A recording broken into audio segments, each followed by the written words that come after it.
oleh Ketua Pengarah Kesihatan yang mana bahagian Regulatory Farmasi Negara NPRA, Kementerian Kesihatan menggesa orang awam tidak membeli dan menggunakan produk kosmetik Momila Beauty Whitening Cream yang dikesan mengandungi racun berjadual. Ketua Pengarah Kesihatan Tan Sri Dr. Nur Hisham Abdullah berkata, produk terbabit mengandungi merkuri dan notifikasinya sudah dibatalkan Pengarahkan dan Perkhidmatan Farmasi KKM serta tidak lagi dibenarkan dijual di negara ini, dan merkuri dilarang dalam produk kosmetik kerana boleh memudaratkan kesihatan hingga boleh merosakkan buah pinggang dan sistem saraf. Ia juga boleh mengganggu perkembangan otak kanak-kanak yang masih kecil atau yang belum dilahirkan selain menyebabkan ruam, iritasi dan perubahan lain pada kulit. Katanya penjual dan pengedar produk kosmetik perlu menghentikan penjualan dan pengedaran produk kosmetik itu dengan serta-merta, dan penjualan serta pengedaran produk kosmetik ini melanggar peraturan-peraturan kawalan dadah dan kosmetik 1984. Jadi dalam kita menggunakan apapun produk, pastikan ianya selamat. Aspek-aspek kesihatan juga keselamatan perlu kita pertimbangkan dalam pemilih produk, sama ada produk-produk pemakanan, sama ada produk-produk kosmetik terutama, insyaAllah. Semoga dalam kita menjaga aspek pemakanan, kesihatan dan juga keselamatan perlu menjadi keutamaan kita, insyaAllah. Okay? Selepas ini bicara adab, menerusi adab-adab mengerjakan solat. Seketika nanti kita dengarkan. Ini dia dari Sulaiman, Allah Maha Baik.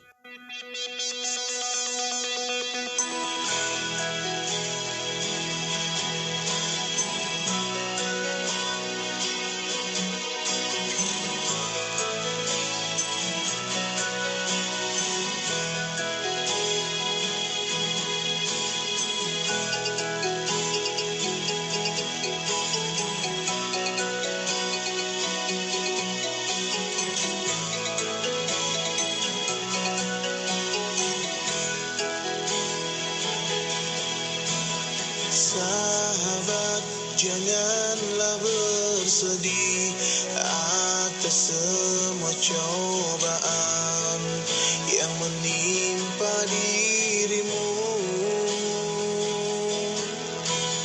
Lihatlah mereka di sana agar engkau selalu mensyukuri nikmatnya. Semua manusia tak luput dari masalah. Hadapilah semua dengan bersabar dan salat. Yakinkanlah hati bahwa Allah Maha Baik. Dialah tempat terindah untuk berkeluh kesah. Selalulah berprasangka baik kepada Allah, berhusnudzon kepadanya, karena Allah Maha Baik. Allah pasti tahu apa yang terbaik untuk kita semua. Sengaja Allah Subhanahu wa Ta'ala menciptakan kematian dan kehidupan di dunia ini hanyalah untuk mengetahui siapa di antara kita yang paling baik amalnya. Makanya sahabatku, jadilah orang baik dalam pandangan Allah.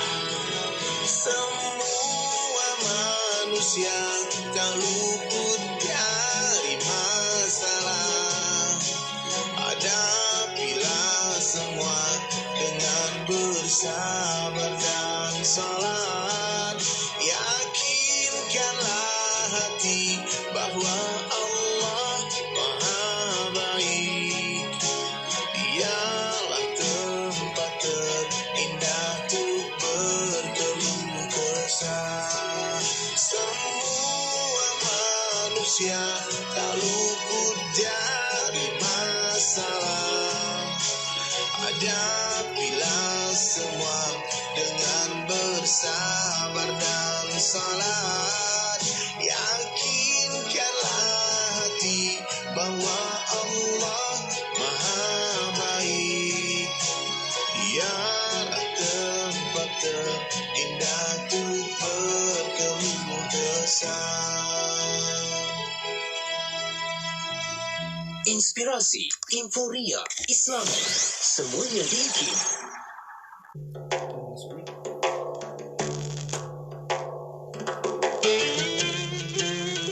عن أبي هريرة رضي الله عنه عن النبي صلى الله عليه وسلم قال: لا يستر عبد عبدا في الدنيا إلا ستره الله يوم القيامة. Daripada Abu Hurairah radhiyallahu anhu, Nabi sallallahu alaihi wasallam bersabda, tidaklah seorang hamba yang menutup keaiban hamba yang lain, melainkan Allah akan menutup keaibannya pada hari kiamat. Hadis riwayat Muslim.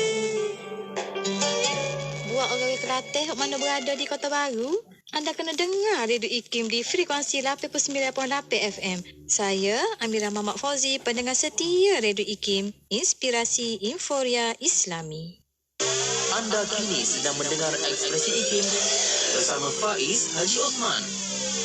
Terus tiap bersama kami di IKIM Inspirasi Inforia Islami. Bismillahirrahmanirrahim. Assalamualaikum warahmatullahi wabarakatuh. Terima kasih anda jadikan IKIM teman anda waktu ini. Bersiaran kita menerusi bicara adab setiap hari Selasa 9 malam untuk kita bawakan perkongsian ilmu berkaitan dengan adab-adab dan juga akhlak yang perlu kita pelajari dalam Islam menerusi kitab Bidayatul Hidayah karya Hujjatul Islam Al-Imamul Ghazali, dan insyaAllah seperti biasa kita nak bawakan pengajian ilmu kita bersama dengan Al-Fadhil Ustaz Ahmad Salahuddin Harun dah pun bersama-sama kita dalam talian waktu ini untuk kita bawakan bicaranya. Assalamualaikum Ustaz.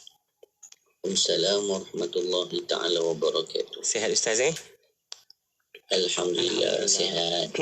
InsyaAllah kita doakan. Apa khabar Encik Faiz? Sihat, Alhamdulillah. Kita doakan semoga Ustaz terus diberikan kesihatan, dapat bersama-sama dengan kita dalam peliharaan Allah Subhanahu Wa Taala sentiasa insyaAllah.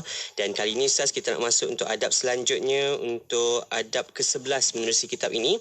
Dan anda boleh sama-sama terus mengikuti bicara adab kita sama ada menerusi Facebook Live, di YouTube channel juga, dan dengarkan di radio macam biasa. Ustaz, kita nak mulakan pengajian ilmu kita hari ini. Ustaz, silakan.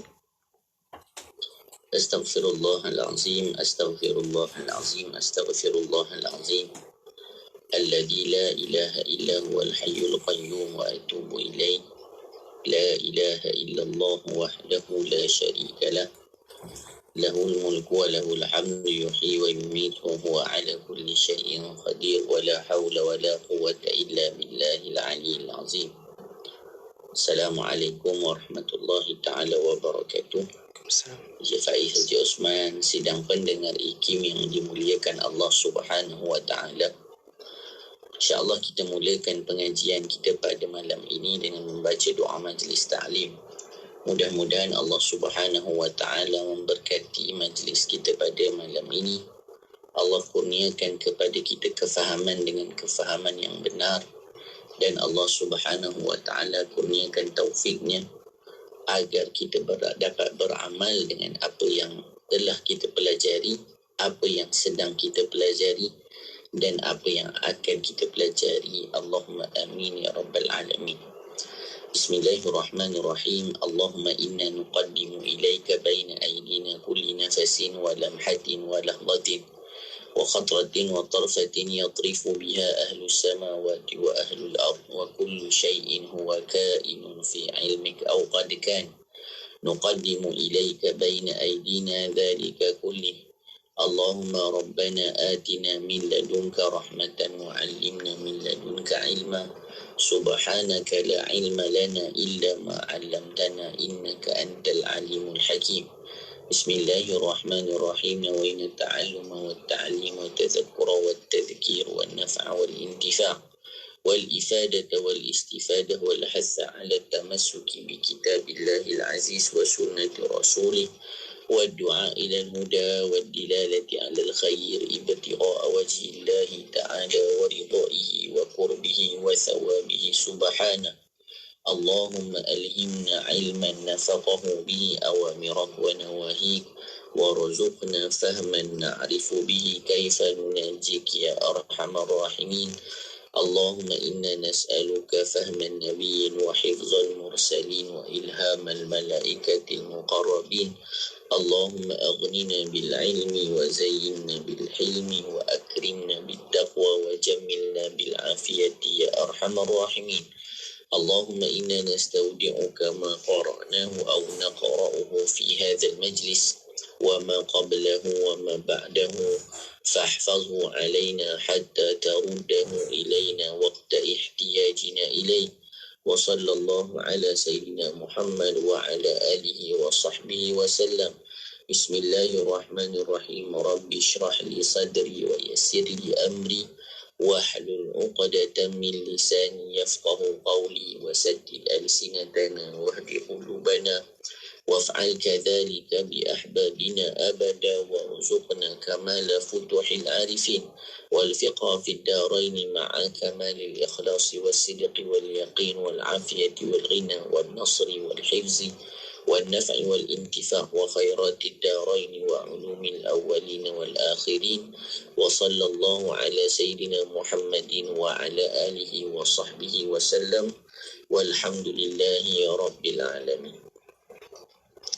بسم الله الرحمن الرحيم. الحمد لله والصلاة والسلام على سيدنا رسول الله وعلى آله وصحبه ومن والاه. أما بعد. Alhamdulillah, puji dan syukur kita panjatkan kehadrat Allah Subhanahu wa taala. Dengan izin dan inayah daripada Allah Subhanahu wa taala, pada malam ini kita dapat bertemu kembali dalam siri pengajian mingguan kita di IKIM FM, membicarakan sebuah kitab yang telah ditulis oleh Al-Imam Hujjatul Islam Al-Imam Al-Ghazali rahimahullahu ta'ala. Di dalam kitabnya Bidayatul Hidayah. Mudah-mudahan dengan kita membaca kitab ini, Allah kurniakan kepada kita hidayah untuk mentaati Allah Subhanahu wa ta'ala, yang mana apakah yang disebutkan sebagai ibadah, itulah dia ketaatan kepada Allah. Hari ini kita masuk perbahasan kita di bab yang ke-11 di dalam kitab Bidayatul Hidayah. Kata Al-Imam Al-Ghazali rahimahullahu ta'ala, adab-adab mengerjakan sembahyang. Setelah kita bicarakan tentang bersuci, setelah kita bicarakan tentang segala persiapan-persiapan zahir dan batin yang perlu dilakukan dalam kehidupan seseorang, maka masuk perbahasan seterusnya di dalam kitab ini. Al-Imam Al-Ghazali rahimahullahu ta'ala ingin mengajarkan kepada kita bagaimana pula adab-adab kita ketika mana mengerjakan salat yang merupakan kewajipan yang perlu kita lakukan sebagai seorang Muslim. Setelah adab tidurnya kita jaga, setelah kita bersuci dengan cara yang benar, maka menjadi rutin harian kita mengerjakan salat. Maka apa yang dicari di dalam salat? Sudah tentu penerimaan ibadatnya oleh Allah Subhanahu wa ta'ala. Maka salat itu perlu dilakukan dengan cara yang benar, sesuai dengan keinginan Allah, dan dilakukan bukan hanya sekadar memenuhi kewajipan, tetapi dilakukan kerana cintanya kepada Allah Subhanahu wa ta'ala dan kerana menyedari dirinya adalah hamba kepada Allah. Maka kata Al-Imam Al-Ghazali rahimahullahu ta'ala, apabila engkau telah selesai bersuci daripada najis pada badan, apabila kita dah bersihkan diri kita, pakaian dan tempatmu, dan engkau telah suci daripada hadas, dan setelah engkau menutup aurat daripada lutut sampai ke pusat, bagi lelaki, dan seluruh badan kecuali muka dan tapak tangan bagi perempuan. Ini persiapan bagi orang yang nak salat. Ketika dia ingin menghadap kepada Tuhannya, maka ketika dia melaksanakan salat, bukanlah dia lakukan salat mengikut keinginan dan caranya, tetapi dengan apa yang telah Allah tetapkan. Bagaimana caranya? Bersihkan diri kita, badan kita, tempat salat kita daripada najis. Maka kita perlu mempelajari ilmu fiqh bagi memastikan salat kita sah. Itu kita kena ingat. Kena belajar ilmu fiqh. supaya solat yang kita lakukan itu sah di sisi syarak. Dan perlu datang dengan hati yang rendah, hina, mengharap kepada Allah. Dan yang ingin dicapai dalam solat adalah khusyuk, supaya solat itu diterima pula di sisi Allah. Jadi sah itu satu perkara dari sudut hukum syarak. Tetapi penerimaan Allah bergantung kepada bagaimana kualiti ibadah yang kita laksanakan. Jadi pertamanya Al-Imam Al-Ghazali kata ni, pastikan semua syarat-syarat sah sembahyang itu kita lakukan. Pastikan pakaian kita bersih, pastikan badan kita bersih, pastikan tempat solat kita bersih. Maksudnya menghadaplah kepada Allah dalam keadaan yang paling baik. Kalau boleh baju kita biar baju yang khusus untuk solat, pakai wangian sebelum solat, ia akan membantu kita untuk khusyuk. Kemudian maka hendaklah engkau menghadap kiblat. Juga disebut di sini, lelaki auratnya ditutup di antara pusat dan lutut, dan lelaki perempuan seluruh anggotanya melainkan muka dan tapak tangan. Maka hendaklah engkau menghadap kiblat dalam keadaan berdiri. Sempurnakan lagi cara salat kita, kata Al-Imam Al-Ghazali, menghadap ke arah kiblat dalam keadaan berdiri. Bersiap dah. Berdiri ni salah satu daripada rukun sembahyang. Dan merenggangkan sedikit di antara dua kaki. Jangan rapatkan kaki kita, tapi renggangkan sedikit.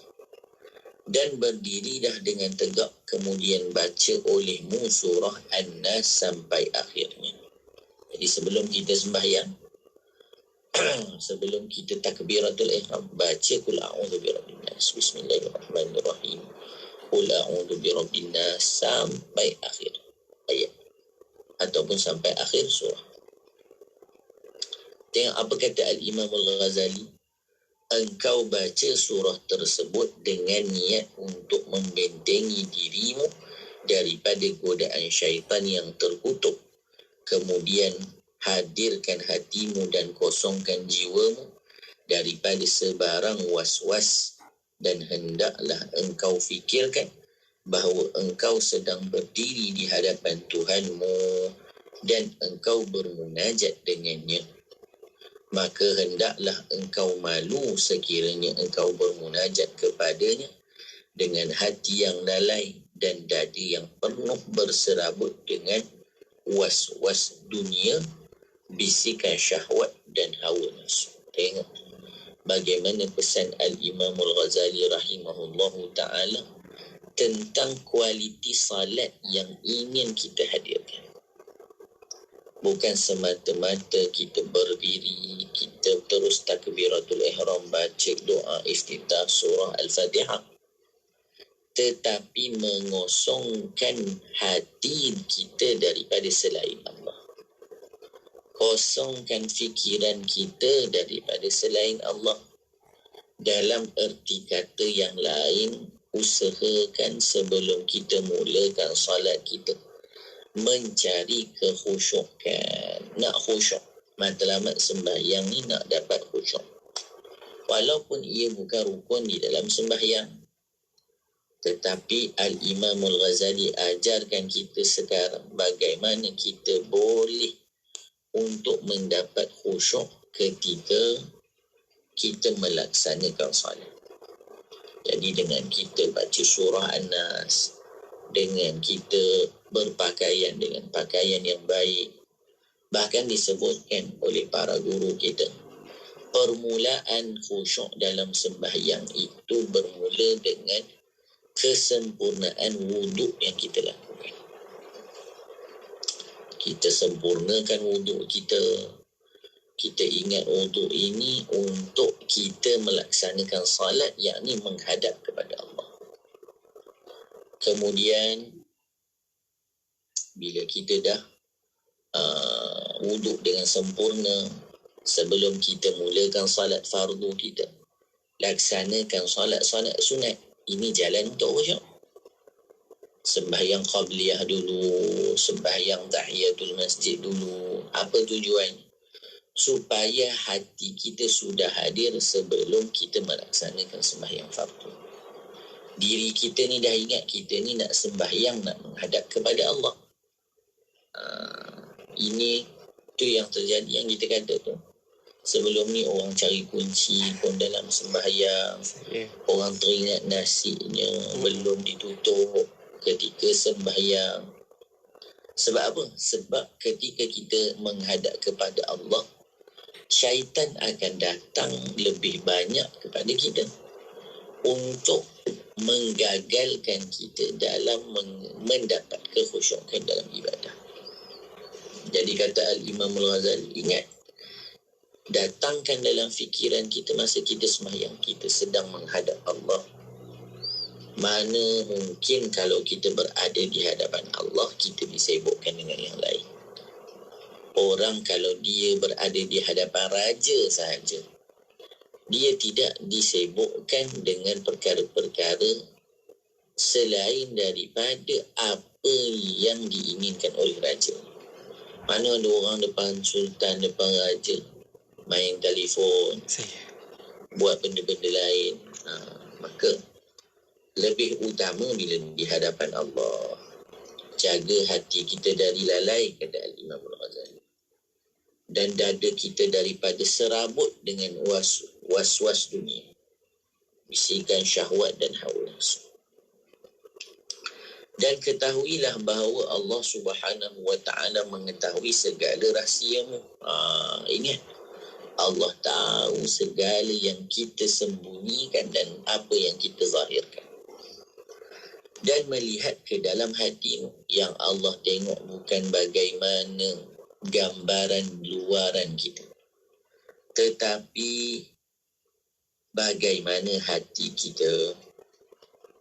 Dan ia hanya menerima sembahyangmu yang khusyuk. Itu kata Al-Imam Al-Ghazali. Sebab tu Syekh kata apa? Kita mungkin mengangkat takbir dengan cara yang sama. Kita duduk dalam saf yang sama, berada di masjid yang sama. Bila kita sebut Allahu Akbar, semua mengangkat takbir dan menyebut Allahu Akbar. Tetapi yang dibawa oleh setiap orang itu berbeza-beza. Ada yang membawa pekerjaannya ketika dia menyebut Allahu Akbar. Ada yang membawa perniagaannya ketika mana menyebut Allahu Akbar. Ada yang membawa hartanya, ada yang membawa ahli keluarganya. Tetapi yang diinginkan orang yang membawa Allah ketika mana menyebutkan Allahu Akbar. Dia sebut Allahu Akbar, yang dibawakan keagungan Allah, yang dibawakan kebesaran Allah, yang dibawakan segala sifat-sifat sempurna bagi Allah, yang dibawa kerendahan hati, kehinaan diri, sehingga yang diharapkan daripada salatnya hanya Allah. Ini yang susah kita nak buat. Sebab itu nak hadirkan hati ketika salat, ini perkara yang penting. Sebab itu kita tengok bagaimana disebutkan orang-orang yang menunggu waktu salat, bersiap sedia untuk sembahyang. Mereka mendapat pujian dan kedudukan di sisi Allah kerana persiapan mereka untuk menghadap Allah Subhanahu wa ta'ala. Maka kata Al-Imam Al-Ghazali, dan ketahuilah bahawa Allah Ta'ala mengetahui segala rahsiamu dan melihat ke dalam hatimu, dan ia hanya menerima sembahyangmu yang khusyuk dan penuh rendah diri. Maka sembahlah Tuhanmu seakan-akan engkau melihatnya, dan jikalau engkau belum mampu berbuat demikian, maka tanamkanlah di dalam hatimu bahawa sebenarnya Tuhanmu sedang melihat perbuatan. Ini yang disebutkan di dalam hadis Jibril sebagai ihsan. An ta'budallah ka'annaka tarah fa illam takun tarah fa innahu yarah. Engkau beribadat kepada Allah seumpama engkau melihat Allah. Tapi kalau engkau tidak melihatnya, maka engkau ketahuilah bahawasanya dia sedang melihat. Jadi ini dinamakan sebagai musyahadah dan muraqabah. Diri sentiasa merasa diperhatikan Allah. Kita kalau semayang kan, ada guru kita kat sekolah dulu pegang rotan, tengok macam mana kita salah. Tak bergerak, garu pun tidak, goyang pun tidak. Sebab apa? Bergerak je kena rotan. Maka dengan Allah Subhanahu Wa Taala lebih utama. Maka disebutkan di sini bahawasanya Allah Subhanahu Wa Taala menerima salat kita sesuai dengan kekhusyukan kita, sesuai dengan ketundukan dan kerendahan kita, disertai dengan doa-doa kita yang hanya mengharap kepada Allah. Maka ada sebahagian ulama menyebutkan bahawasanya salat itu terbahagi kepada 4 bahagian. Jadi sembahyang kita ni terbahagi kepada 4 bahagi. Yang pertama apa dia? Kehadiran hati. Sembahyang ni bahagian pertamanya hati yang hadir kepada Allah. Yang kedua penyaksian akal. Penyaksian akal. Yang ketiga ketundukan jiwa. Dan yang keempat ketundukan anggota badan. Inilah dia yang ada dalam solat. Bagaimana kita punya tubuh taat melaksanakan rutin pergerakan solat. Bagaimana jiwa kita merasa rendah kepada Allah. Bagaimana akal kita berfikir tentang kebesaran Allah. Dan bagaimana hati kita terus menghadap kepada Allah Subhanahu Wa Taala. Maka Allahumma salli ala sayyidina Muhammadin wa ala alihi wa sahbihi wa barik wa salim disebutkan di dalam syarah kepada Bidayatul Hidayah. Disebutkan kehadiran hati itu menyingkap tabir. Bila hati kita hadir, kita akan tersingkap segala yang kita tidak dapat lihat. Penyaksian akal menghilangkan teguran. Ketundukan jiwa membuka pintu-pintu dan ketundukan anggota mendatangkan pahala. Mendatangkan pahala. Maka kalaulah kurang salah satu daripada 4 aspek ini di dalam salat kita, maka menjadikan kesempurnaan di dalam ibadat salat kita itu berkurangan. Kemudian kita akan sambung selepas ini apa yang disebut oleh Al-Imam Al-Ghazali, apabila hatimu masih tidak mahu hadir dan anggotamu tidak tenang, maka ini adalah berpunca daripada kurangnya ma'rifatmu, kurangnya daripada kenal kepada Allah. InsyaAllah kembali selepas ini untuk kita bicarakan adab-adab untuk kita mengerjakan solat, bagaimana yang telah diperincikan dalam bicara adab kita. Jangan ke mana-mana, terus setia dengarkan IKIM, Inspirasi Inforia Islami. Radio IKIM membawa kepada anda lagu-lagu nasyid terbaik di Malaysia.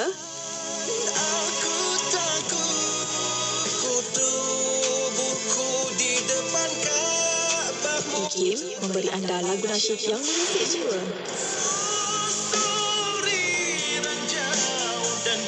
IKIM, Inspirasi Inforia Islami. Siti, kamu ni kejap solat, kejap tak. Jangan buat main-main, Siti. Sibuk, Mak. Masa terhad sikit. Manakah nak rehat untuk makan lagi? Nak cuci makeup sebelum solat lagi? Dah tahu masa tu terhad. Carilah sesuatu yang memudahkan. Kamu tengok Sisa tu. Sempat aja dia nak bersih dan tanggalkan makeup sebelum wuduk. Dia pakai Hot Set Kosmetik Nuraisa, Mak. Nuraisa Kosmetik mesra wuduk tu. Habis tu, kenapa kamu tak pakai Hot Set Kosmetik Nuraisa juga? Nuraisa kan kosmetik mesra wuduk. Ayo bersama-sama dalam infak pembinaan Masjid Kampung Sungai Pusu Gombak. Percayalah, sesungguhnya tidak akan berkurang harta dengan melakukan sedekah. Anda terus boleh berinfak melalui laman sesawang masjidsungai.pusu.com atau ke akaun Bank Islam 1416-2011-000520. Jom infak. Nak dengar rancangan santapan jiwa untuk kehidupan? Semuanya ada di IKIM. Inspirasi Inforia Islami. Terus dengarkan kami di IKIM Inspirasi Inforia Islami. Perhatian bersama-sama untuk anda dengarkan menerusi radio, menerusi YouTube dan juga Facebook Live. Kita bawakan dalam bicara adab tentang adab-adab mengerjakan sembahyang. Dan insyaAllah masih lagi kita bicarakan bersama dengan Ustaz Ahmad Salahuddin Harun menerusi kitab Bidayatul Hidayah. Dan insyaAllah kita nak sambung seterusnya pengajian. Kalau masih lagi hati tak hadir dan juga anggota tubuh badan kita ni masih lagi tak tenang untuk kita mengadap mengerjakan solat kita, apa yang perlu dilakukan? Apa panduan-panduan yang diberikan? Ustaz, silakan. Bismillahirrahmanirrahim. Terima kasih diucapkan kepada DJ Faiz Haji Osman hafizahullah ta'ala wa matta'ahu bisihatin wa afiyah. Kita masuk perbahasan kita seterusnya di dalam apa yang disebut oleh Al-Imam Ghazali rahimahullah ta'ala, berbicara tentang sembahyang dan bagaimana persiapan dan apa yang perlu kita hadirkan ketika mana kita melaksanakan salat. Sebelum itu, mari kita bicarakan sedikit apa yang ingin kita peroleh di dalam sembahyang. Itulah dia kekhusyukan. Khusyuk ni dari segi bahasa, maksud dia tenang. Maka bila disebut solat yang khusyuk, apa maknanya?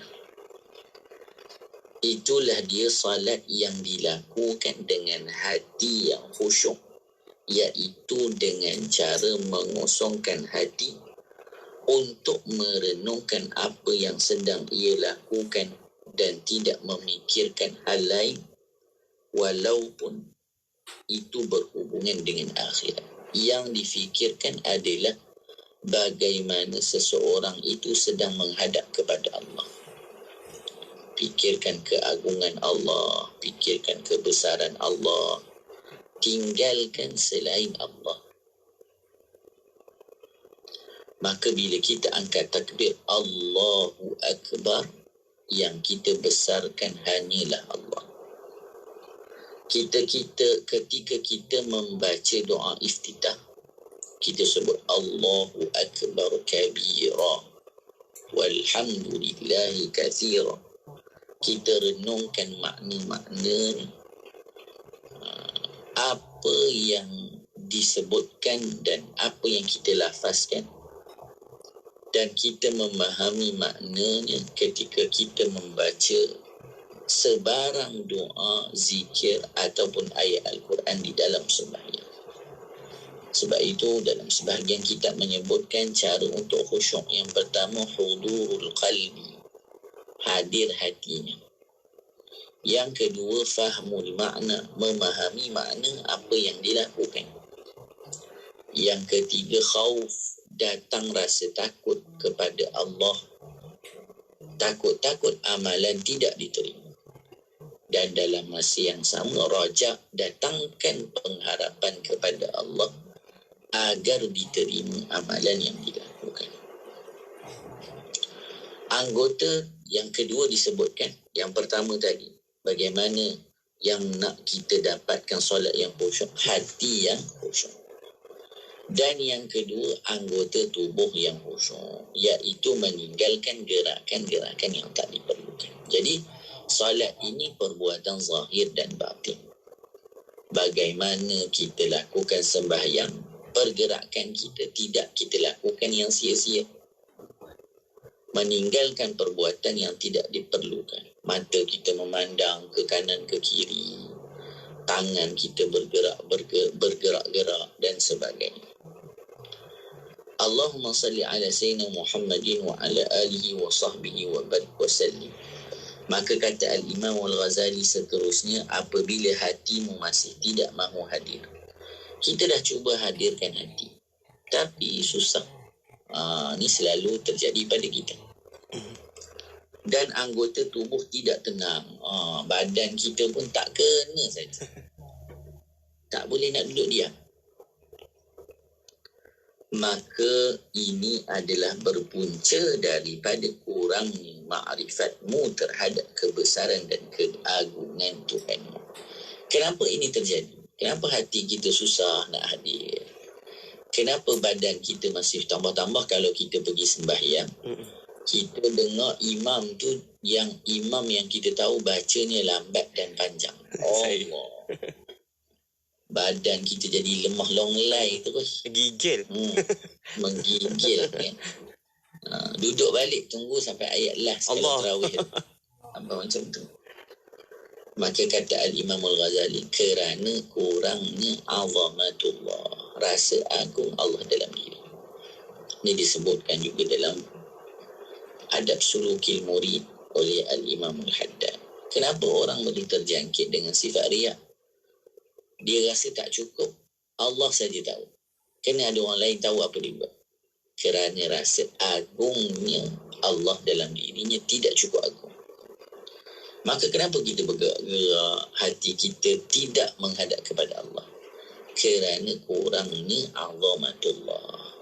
Maka perlu kita mengenal Allah Subhanahu Wa Taala. Sebab itu pembelajaran ilmu tauhid satu kewajipan. Ni ada nak sembahyang ni, tauhidnya kena ada, tasawufnya kena ada, fiqahnya kena ada, sempurna.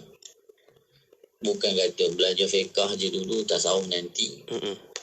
Belajar tauhid dulu, fiqah nanti. Tak, semuanya berjalan seiring. Kerana salat yang kita lakukan, perlu kita kenal siapa yang kita sembah. Salat yang perlu kita lakukan, perlu kita bersihkan hati daripada melakukan kerana selain Allah. Itu kita kena bersihkan. Kemudian Imam Ghazali kata apa? Cuba engkau bayangkan jika ada orang yang saleh daripada keluargamu yang sedang memperhatikan dan meneliti sembahyang. Kata, bayangkan kalau kita sembahyang, ada atuk kita yang dia tuan guru contohnya. Ada guru kita yang sedang memerhati solat kita. Dah tentu kita akan jaga sembahyang dengan sempurna. Kan kita kalau mak kita kat belakang masa kecil-kecil, sembahyang tak bergerak. Kalau bergerak kena. Maka kata Al-Imam Al-Ghazali, bayangkan jika ada orang saleh daripada keluargamu yang sedang memperhatikan dan meneliti sembahyangmu. Pasti ketika itu engkau akan mendapati hatimu menjadi khusyuk kepadanya dan segala anggotamu menjadi tenang, tidak bergerak di hadapannya. Oleh itu kembalilah engkau menasihatimu dan katakan padanya, katakan pada diri kita, wahai nafsuku, tidakkah engkau merasa malu kepada Allah, Tuhanmu yang menciptakanmu? Betapa engkau boleh malu di hadapan manusia yang lemah ini. Depan manusia ni beria kita. Dan dia hanyalah salah satu daripada hamba Tuhan. Apabila manusia ini meneliti sembahyangmu, engkau boleh khusyuk dan anggotamu menjadi tenang dan sembahyangmu menjadi elok di hadapannya. Sedangkan ia tidak memiliki apa-apa dan tidak dapat memberi sebarang kemudaratan atau kemanfaatan kepada. Kemudian betapa engkau tidak malu kepada Allah, Tuhanmu yang mengetahui segala rahsiamu, dan betapa engkau tidak merasa takut kepada kebesarannya. Apakah Allah Ta'ala itu lebih hina pada pandanganmu daripada salah seorang hamba-Nya? Bagaimana mungkin kita mampu tenang dan juga berdiam ketika dilihat oleh manusia, tetapi kita tidak tenang apabila sedang diperhatikan Allah? Sedangkan Allah Subhanahu wa ta'ala sebaik-baik pemelihara, sebaik-baik yang kita wakilkan, sebagaimana kita sebut hasbunallah wa ni'mal wakil, ni'mal maula wa ni'mal nasir, sebaik-baik pembantu, semuanya adalah Allah. Maka tanyakan, tegur diri kita, bagaimana mungkin di hadapan makhluk kita lakukan sedemikian, tetapi di hadapan Allah kita tidak mampu menghadirkan hati kerana. Maka kata Al-Imam Al-Ghazali, apakah Allah Ta'ala itu lebih hina pada pandanganmu daripada salah seorang hambanya? Maka alangkah besarnya kezalimanmu dan alangkah bersangatannya jahilmu. Dan alangkah besarnya permusuhanmu terhadap dirimu sendiri. Itu kita hadirkan dan tanyakan kepada diri kita agar kita sedar bahawasanya yang kita sedang hadapkan dirinya adalah pencipta kepada seluruh alam. Maka bila kita sebutkan Allahu Akbar, kita serahkan jiwa kita, diri kita, anggota kita, semuanya kepadanya. Allahumma salli ala sayyidina Muhammad wa ala alihi wa sahbihi wa barik wa sallim. Kata Al-Imam Al-Ghazali, maka rawatlah hatimu dengan cara-cara yang seperti ini. Tengok, Al-Imam Al-Ghazali bukan sahaja suruh kita buat, tetapi istimewanya pendidikan Al-Imam Al-Ghazali diberi pula ubatnya dan juga cara. Sebab itu Al-Imam Al-Ghazali seorang yang kita sebut pendidik dan juga pembimbing bagi seseorang yang ingin menuju kepada Allah. Maka kata Al-Imam Al-Ghazali, maka rawatlah hatimu dengan cara yang seperti ini. Barangkali pada suatu masa nanti ia akan khusyuk juga. Memang bukan senang nak dapat khusyuk, bukan senang nak dapat ikhlas. Kata Habib Muhammad Amin, guru kami di Madinah, usahakan pada permulaan kalau tidak mampu khusyuk di dalam salat sebelum, sekurang-kurangnya ada seketika yang memang kita khusyuk. Ketika kita membaca doa iftitah, wajjahtu wajhiya lillazi fatara samawati wal ard, contohnya. Ketika kita tahiyat akhir, maka usahakan ada juzuk kita khusyuk dalam sembahyang.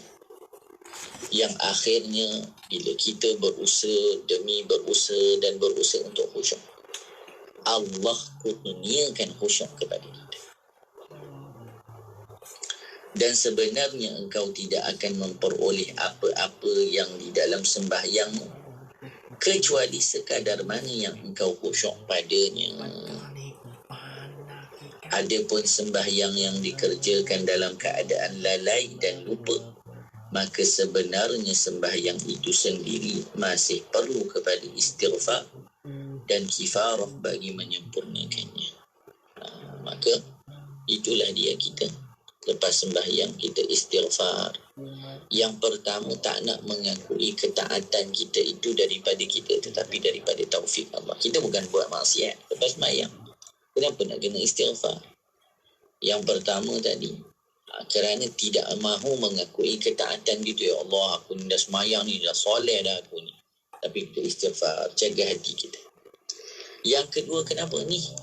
Kerana mohon ampun pada Allah. Ya Allah, sembahyang tadi duk teringat kunci, sembahyang tadi duk teringat nak makan apa tengah hari ni, tak khusyuk pada Allah.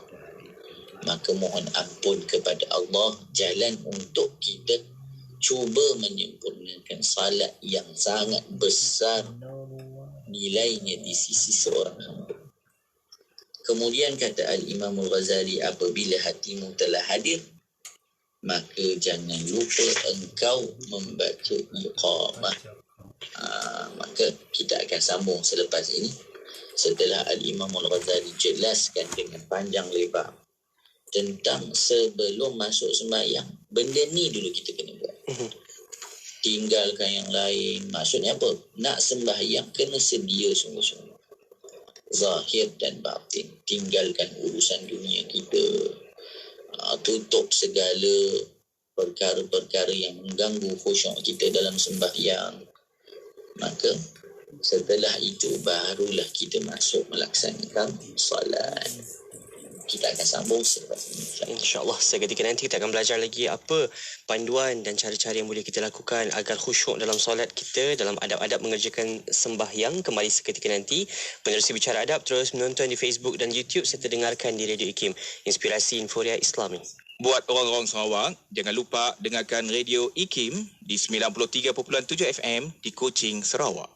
IKIM, Inspirasi Inforia Islami. Jika anda penerima bantuan sara hidup BSH berumur 18 hingga 65 tahun, anda layak menerima skim perlindungan nasional B40 atau MySalam. Anda boleh menerima pendapatan gantian RM50 sehari sehingga 14 hari setahun. Jika dimasukkan ke hospital, manfaat perlindungan 45 penyakit kritikal sekali seumur hidup sebanyak RM8,000. Untuk semakan dan tuntutan, layari mysalam.com.my. MySalam, MySalam, MySalam. Perlindungan takaful percuma. Jadin Pharma untuk anak-anak. Jadin Pharma untuk ibu bapa. Vitamin C Gummy tanpa gula putih, pewarna atau perisa tambahan. Dapatkan di www.herbitas.com atau WhatsApp 0377347155. 0377347155.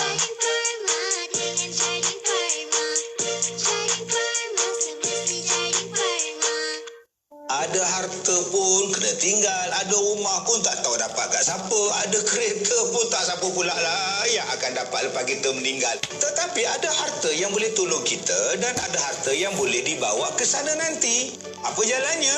Jalannya ialah berwakaf. Kalau gitu apa lagi tuan-tuan? Jom kita berwakaf. ASNB akan membantu anda menguruskan wakaf anda dengan sempurna. Jom berwakaf. Daripada saya, Ustaz Kazim Ilyas. Baginda Nabi SAW bersabda yang bermaksud yang paling banyak mengingati kematian dan yang paling baik mempersiapkan diri untuk alam selepasnya, merekalah orang yang paling cerdas. Hadis riwayat Ibnu Majah. Ikuti rancangan Maulid at IKIM berkongsi dan mengupas tentang hadis-hadis baginda Nabi SAW mengenai alam kubur dan kematian bersama Al-Fadil Ustaz Muhadir Haji Jol, bersiaran setiap Khamis 9 malam hanya di IKIM, Inspirasi Inforia Islami. Jadikan kami teman anda bersiaran di Radio IKIM, Inspirasi Inforia Islami, menerusi Bicara Adab. Adab-adab mengerjakan sembahyang. Kita belajar dari panduan dan cara-cara yang ditunjukkan kepada kita agar kita dapat kekal khusyuk dalam solat, dan insyaAllah usaha-usaha yang boleh kita lakukan untuk kita kekal khusyuk dalam solat dan juga ibadah kita. Kita nak sambung lagi pengajian ilmu kita bersama dengan Ustaz Ahmad Saruddin Harun, menerusi kitab Bidayatul Hidayah. Ustaz, kita nak sambung lagi pengajian kita untuk adab mengerjakan solat ni, Ustaz. Bismillahirrahmanirrahim. Terima kasih diucapkan kepada DJ Faiz Haji Osman, hafizahullahu ta'ala wa matta'ahu bisihatin wa afiyah. Kita sambung sedikit lagi perbahasan kita pada malam ini, berbicara tentang persiapan dan keadaan dalam mengerjakan salat. Disebutkan tentang perkara yang pertama ditanya oleh Allah ketika nanti di hadapan Allah adalah sembahyang. Maka kita kena sama-sama pastikan diri kita, anak isteri kita menyempurnakan sembahyang dengan sempurna. Bukan hanya cukup sembahyang pada takbir hingga salam, tetapi dengan yang disebutkan sembahyang itu mencegah daripada perkara keji dan mungkar. Maka kata Al-Imam Al-Ghazali rahimahullahu ta'ala, apabila hatimu telah hadir, maka jangan lupa engkau membaca iqamah. Walaupun jikalau engkau hanya sembahyang sendirian. Jadi, mulakan sembahyang itu dengan azan dan iqamah, kerana ia bahagian daripada syiar. Kalau di satu kampung, maka kena ada azan untuk beritahu kepada orang tentang masuknya waktu salat. Dan iqamah itu adalah seruan mengerjakan sembahyang. walaupun kita salat sendirian. Kita qamat seorang-seorang. Takkan Ustaz nak suruh belakang jin pula ke? Siapa pula yang qamat? Saya takut. Tak ada. Kita lah yang qamat. Jangan kita cari orang pula. Kita lah yang iqamah. Dan apabila engkau sembahyang berjemaah, maka hendaklah engkau azankan, kemudian diikuti dengan iqamah. Lalu engkau berniat, maka kata olehmu di dalam hatimu, uaddi, yakni usalli fardhu zuhri lillahi ta'ala. Jadi kita dah berdiri tegak, kita dah baca qul a'udzu birabbin nas, maka kita lafazkan niat dan hadirkan di hati. Hukum at-talaffuz biniyah ini sunat dalam mazhab Imam Syafi'i. Melafazkan niat ni hukumnya sunat. Untuk apa? Limusa'adati, untuk memudahkan hadirnya niat tersebut di dalam hati. Jadi kalau orang tak lafaz, tak ada masalah, solatnya masih sah. Yang penting niat itu dihadirkan sembahyang. Kalau dalam mazhab Syafi'i disebutkan kena ada 3 perkara. Qasad, ta'arud, ta'yin. Sahaja aku sembahyang fardu zuhur. Itu perlu ada. Kena ada fardunya, kena ada sahaja aku sembahyangnya, dan kena ada ta'yinnya. Apa sembahyang? Zuhur. 4 rakaat menghadap kiblat kerana Allah Ta'ala, hukumnya sunat. Tunai. Tunai Ustaz. Tunai.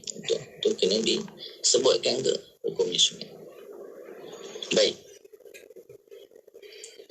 Kemudian disebutkan oleh Al-Imam Al-Ghazali, dan hendaklah niat itu ataupun dan hendaklah niat ini hadir di hatimu ketika engkau takbir. Ketika kita lafaz Allahu Akbar, ketika itulah kita hadirkan niat kita sahaja aku sembahyang fardu zuhur. Jadi kita kena tahu rukunnya, yang kena dihadirkan adalah perkara tersebut. Sebab itu ubat bagi was-was ini adalah ilmu. Kalau tak ada orang tu yang bila angkat takbir Allah, bergerak-gerak ni tangan ni, Allah, dan naik ke atas tu. Sebab apa? Nak masukkan sahaja aku sembahyang fardu zuhur 4 rakaat menghadap kiblat tunai kerana Allah Ta'ala. Dia pula Allah tersilap. Jadi was-was. Jadi yang wajib kita hadirkan adalah 3 perkara tadi. Kalaulah kita sembahyang berjemaah, maka hadirkan pula kita niat menjadi makmum. Jadi disebutkan apa? Ketika engkau takbir, dan jangan sampai niat itu hilang sebelum engkau selesai daripada lafaz takbir. Niat itu kita hadirkan bermula daripada alif pada Allah sehingga ra pada akbar. Dan angkatlah kedua tanganmu ketika takbir itu sehingga sampai membetuli 2 bahu, sedangkan tanganmu itu terbuka dan jari-jarinya terurai. Ni setentang kita angkat takbir ni, kedudukannya setentang dengan bahu. Kemudian angkat takbir tu pada keadaan ni kita punya cuping telinga. Dan dalam mazhab Syafi'i dibuka sedikit bahagian tangannya, dan kita sebut, ditundukkan sedikit jari jemari menghadap ke arah kiblat. Maka kita takbir Allahu Akbar. Jadi kita nanti baca, Ustaz, kenapa masa kita angkat takbirnya tak panjang? Contohnya, ketika kita bangun takbirnya panjang, Allahu Akbar, panjang pula. Supaya dalam ibadah salat kita sentiasa zikir kepada Allah. Itu yang penting. Baik. Dan janganlah engkau memberatkan dirimu untuk menghimpunkan jari-jarimu atau memisahkannya. Jangan sampai susahkan diri kita. Sebab apa? Nanti akan timbul penyakit was-was tersebut. Dan angkatlah kedua tanganmu sehingga kedua jarimu membetuli bahagian bawah daripada kedua telingamu. Tu ibu jari kita ni kita sebut tadi di sini. Selari dengan cuping telinga kita. Dan hujung-hujung jarimu membetuli bahagian atas daripada kedua telingamu. Dan engkau betulkan kedua tanganmu dengan kedua bahu. Ni selari. Jangan tinggi sangat ni sampai ke atas. Macam tanduk dah. Apabila tanganmu telah diletakkan di tempat yang telah disebutkan tadi, maka barulah engkau bertakbir. Kemudian lalu engkau turunkan tanganmu dengan perlahan-lahan dan jangan engkau tekan kedua tanganmu ketika engkau mengangkat dan menurunkannya. Dan jangan pula engkau tekan kedua tanganmu ke belakang. Dan jangan pula engkau tolakkan ke sebelah kanan atau kiri. Dan apabila engkau telah turunkan kedua tanganmu ke bawah, maka hendaklah engkau mengangkatnya semula untuk meletakkannya di bawah dadamu. Kita angkat, kemudian letak di bahagian bawah dada kita. Bukan pada dada, dia bawah dada, atas pusat.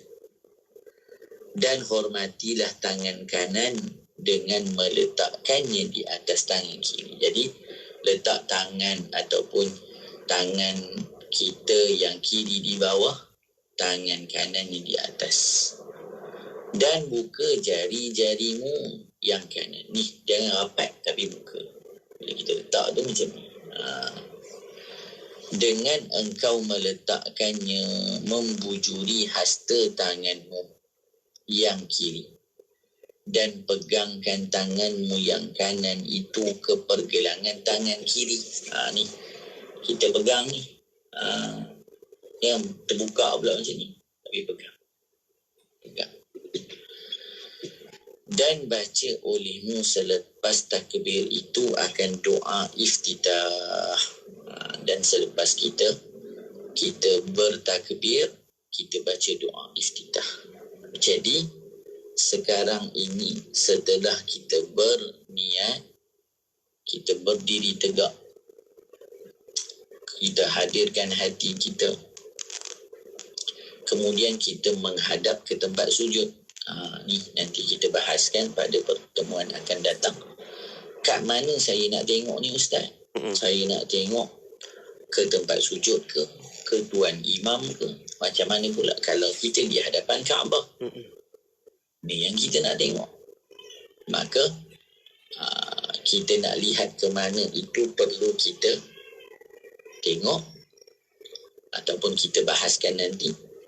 Dan kemudian kita takbir, pastikan keadaan jari jemari kita, tangan kita, letakkan pada tempat yang telah disebutkan.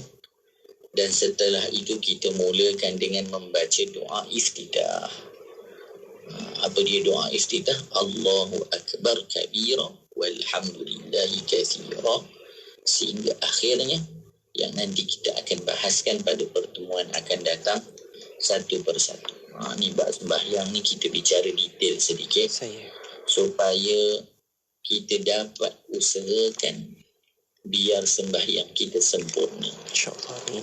Dan kita hadirkan kebesaran Allah di dalam sembahyang yang kita laksanakan. Wallahu a'lam. InsyaAllah, jazakumullah khair Ustaz untuk perkongsian kita kali ini. Kita bawakan tentang adab-adab melaksanakan ketaatan menerusi adab mengerjakan solat. InsyaAllah kembali minggu hadapan banyak lagi perincian untuk kita pelajari menerusi bicara adab kita. Sekali lagi terima kasih Ustaz untuk ilmunya hari ini. Semoga terus diberikan kesihatan untuk bersama-sama dengan kita, dipelihara oleh Allah Subhanahu Wa Taala sentiasa untuk bersama-sama dalam ruang bicara Radio IKIM ini. InsyaAllah Ustaz, ada kesempatan kita jumpa lagi minggu hadapan Ustaz. Assalamualaikum. InsyaAllah. Waalaikumsalam warahmatullahi ta'ala wabarakatuh. Buat anda terus ikuti bicara kami di IKIM Inspirasi Inforia Islami. Radio IKIM membawa kepada anda pengisian yang lebih mendalam di Warna Pagi bersama Pian dan Lukman. Terdapat juga lagu-lagu nasyid yang terbaik kan menjaga semua. Kaulah Bayati, Nahwan dan Jaharka. Banyak episod drama. Setia bersama IKIM, Inspirasi Inforia Islami.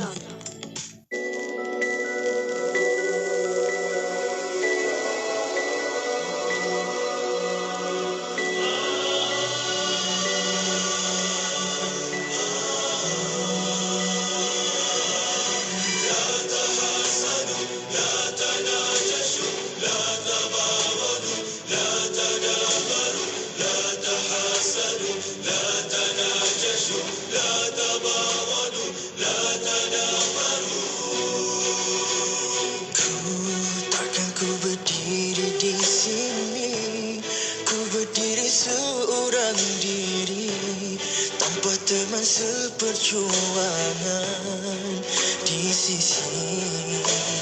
Ku diajarkan bersatu hati, kita kan saling melengkapi.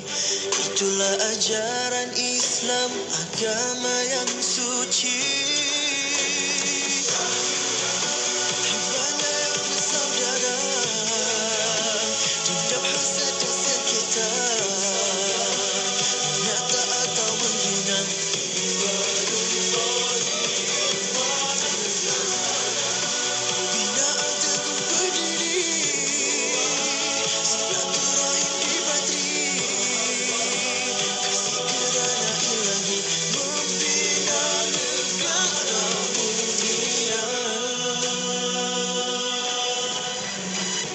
Mengapa harus ada sengketa, permusuhan, kezaliman melata, sedangkan kita berpijak di atas bumi yang sama. Di mana kita, di mana semua, saat saudara ditindas dihina, kasihanilah, hulurkan tangan dalam kesatuan.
Hulurkan tangan dalam kesatuan dan hapuslah semua prasangka.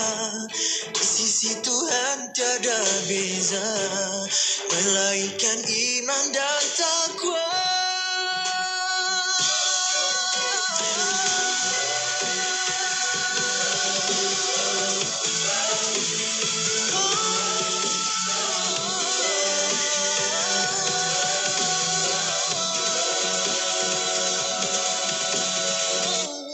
Inspirasi Inforia Islami.